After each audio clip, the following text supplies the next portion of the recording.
If you want to learn how you can save thousands of dollars on your next home purchase or refinance, then you should stay tuned to this video today because I'm going to cover 5 tips on how to properly shop your mortgage or your mortgage lender to ensure you don't leave any money on the table during your next home purchase. So stay tuned.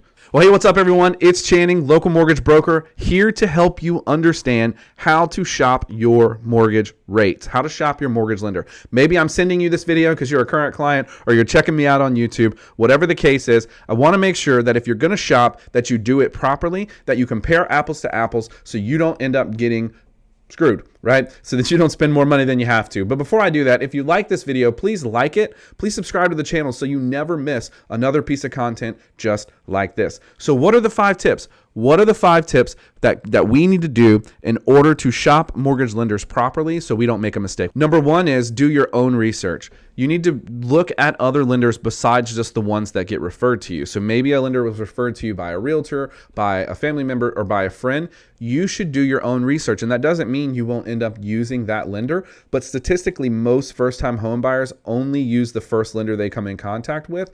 And it can cost you a lot of money if they're expensive. And especially if they try to sell you this idea that they're expensive because they provide good service. Mortgages are not like Teslas, right? You don't typically get more because you pay more. You get more because the person that you're working with is a good person and they have a good system and they have a good process. And that can be done even if they offer lower rates and lower fees. So don't buy into that lie.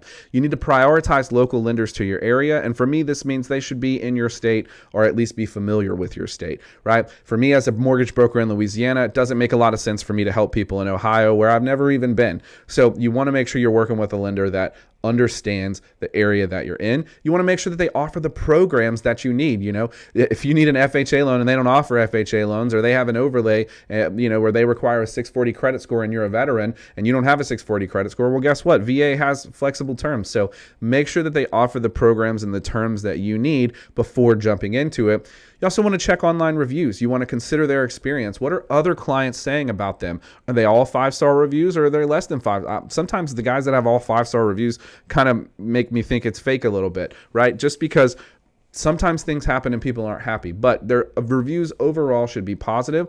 And look for common themes in those reviews. Were they helpful? Do they explain things? Were they timely, right? If you can start to pick up on a common theme, then you'll understand that typically they're probably providing that level of service. Number two, you need to understand loan terms and conditions, okay? You're going to get documents, loan estimates, fee worksheets, all these different documents that are going to break down for you all of the different fees being charged for this loan, your mortgage payment, if your interest rate's locked, what type of loan program, all that's going to be included on these loan term documents that you're going to get. And you need to understand what your interest rate is. You need to understand why your interest rate was calculated that way. You need to understand that it's not just your interest rate that's the most important thing, because if the lender charges you 1 or 2 points to get that interest rate, they may not be the cheapest. Another lender may be able to get you that interest rate without the points, without the fees, especially if it's a big, large lender. They typically charge more fees than smaller local mortgage brokers. So you want to understand what you're looking at. You want to ask questions. Why is this fee here? Why did you put this on here? You know, if you don't know what was my credit score? Okay. Now you're going to be armed with that document and the information about yourself so that you can do number 3, which is go out and compare those loan terms and conditions. And so you, again, don't want to just look at interest rate because that doesn't tell the whole story. You need to look at box A on the fee worksheet on the loan estimate and understand the lender's fees. Is this lender charging more or less points to give you that rate? Do they have a $5,000 fee? Do they have an underwriting fee? Do they have a processing fee? Are they charging you an application fee or whatever fee, right? Any fee that shows up in box A is going to be fees from that lender. All of the other fees, so box B, box C, box D, box E, box F, box G, all of those boxes are third-party charges, and they're just estimates. So theoretically, it shouldn't matter what lender you work with. Those fees are going to be the same as long as you use the same title company and the same insurance. And any lender can use any title company and get you any insurance that another lender may have. So you really want to focus in on box A. What are their fees? What are their points, right? When you're comparing, that's the most important thing. You want to go with the person who gives you the best rate at the best fee, right? Anybody could give you a 4% rate and charge you $10,000, right? Probably even more than that in this market. But the point remains, you want to make sure that you're comparing not only the rate, but the fee when you're comparing those terms. Are you paying points? What loan program is it, right? If one lender is giving you a conventional loan quote and this other one is an FHA loan, those are going to be very different, right? The payment's going to be very different. The interest rate's going to be very different. The loan amount's going to be very different. So you want to compare apples to apples when it comes to the loan program. Is the loan to value the same, right? Do they have you putting the same amount down? If one lender has you putting 3% down and the other lender has you putting 5% down, you want to make sure that you compare apples to apples, because all of these things affect your interest rate, it affects your overall monthly charges, and it affects the amount that you're coming out of pocket when you're doing these things. And so understanding how to review these documents are really important. Honestly, you should just work with a lender who goes through it with you. We send a video out to all of our clients that explain everything and why it's there, and then we do a follow-up phone call with any questions. So if they're just sending you a sheet and asking you to figure it out, sure, you can come to YouTube. I've got videos where I walk through it.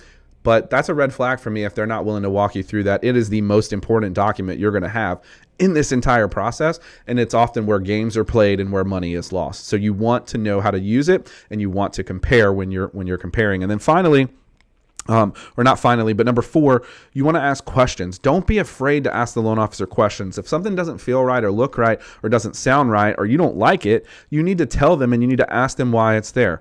Ask them for that detailed breakdown of all of their fees and and if you're paying points, ask them how they're going to communicate with you through the process. That's huge, right? If you got if you're using an online lender and you got to message them through some chat bot or email, it's going to be hard. It's going to make the process hard. Ask them if they can meet your closing date. You just need to ask them these things so that you can hold them accountable to that as you go through the process. And if they hesitate about meeting your closing date, ask them why, right? If they kind of stumble over why they're charging you this fee, that might be a red flag, right? Asking questions is important. And if you feel like you can't ask your loan officer questions because they're condescending or they're rude or they kind of brush past them, huge red flag that you need to look at when you're making that decision.